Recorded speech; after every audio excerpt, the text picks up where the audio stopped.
Querido general de ejército Raúl Castro Ruz, líder de la Revolución Cubana. Querido pueblo de Cuba, habaneros, compatriotas.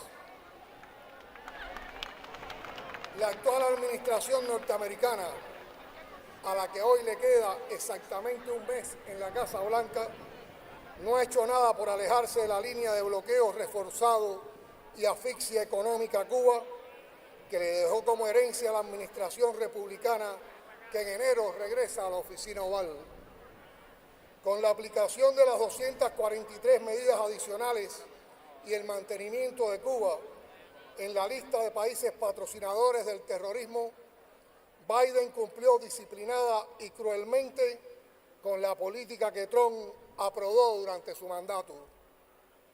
En las últimas semanas y días son numerosos los pronunciamientos de personalidades estadounidenses y de otras partes del mundo que demandan a Biden hacer uso de su potestad para que al menos retire de esa espuria lista el nombre de una nación que jamás debió estar.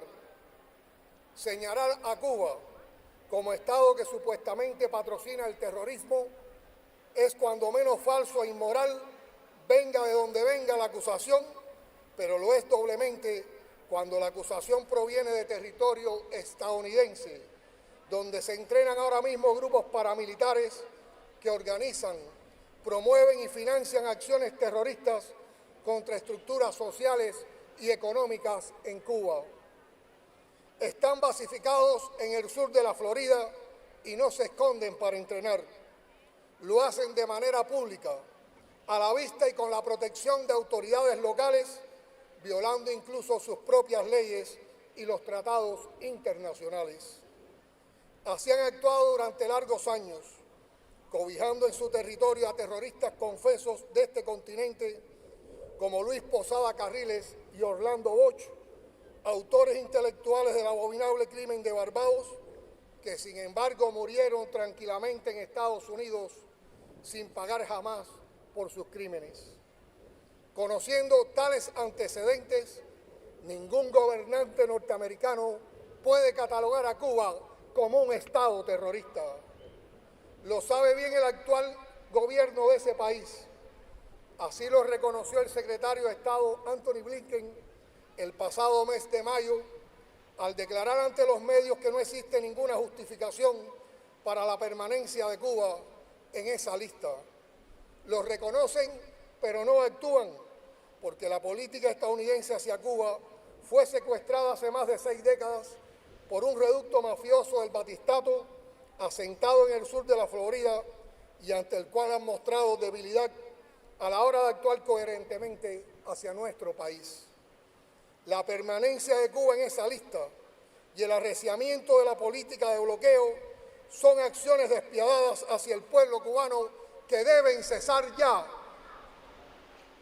Cuando se persigue e impiden transacciones financieras a nuestro comercio internacional, se le está negando al pueblo de Cuba alimentos, medicinas, combustibles, bienes, suministros y mercancías esenciales para su supervivencia.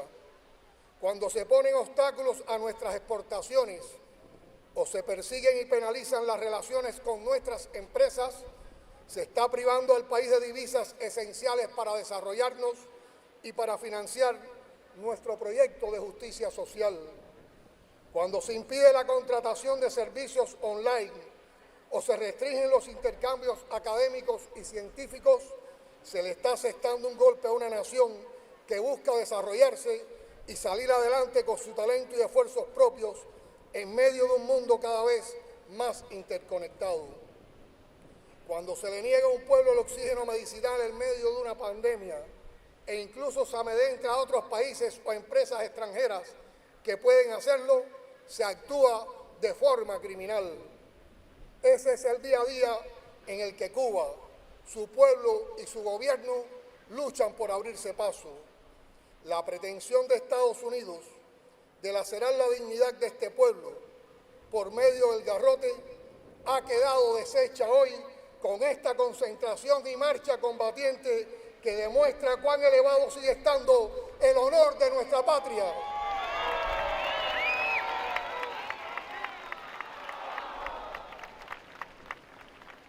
rechazamos la convocatoria a esta marcha, los agoreros del odio anticubano vociferaban histéricos que sería un fracaso, llamaban a boicotearla y mentían sobre sus motivaciones.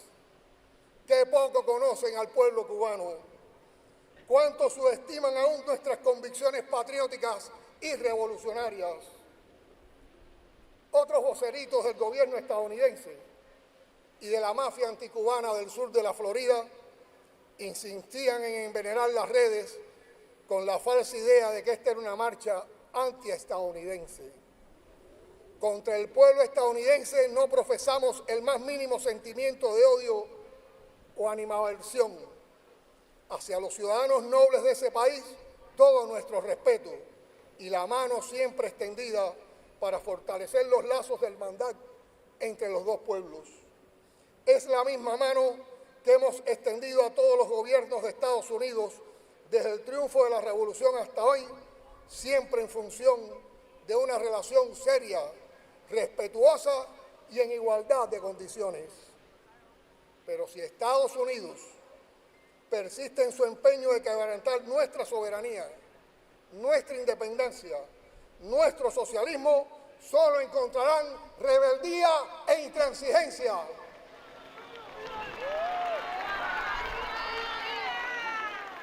A cada administración que lo ha intentado, le ha sobrevivido la Revolución cubana y así seguirá siendo. Esta será una marcha, sí, muy antiimperialista, contra el imperialismo norteamericano y su pretensión de imponerse en Cuba por la fuerza o la seducción. Marcharemos ahora y siempre. Marchamos ya para decir al gobierno de Estados Unidos: dejen al pueblo cubano vivir en paz. Abajo la injerencia, abajo el bloqueo, abajo las medidas coercitivas unilaterales contra Cuba, abajo la permanencia de Cuba en la lista de estados patrocinadores del terrorismo, abajo el genocidio contra el pueblo cubano.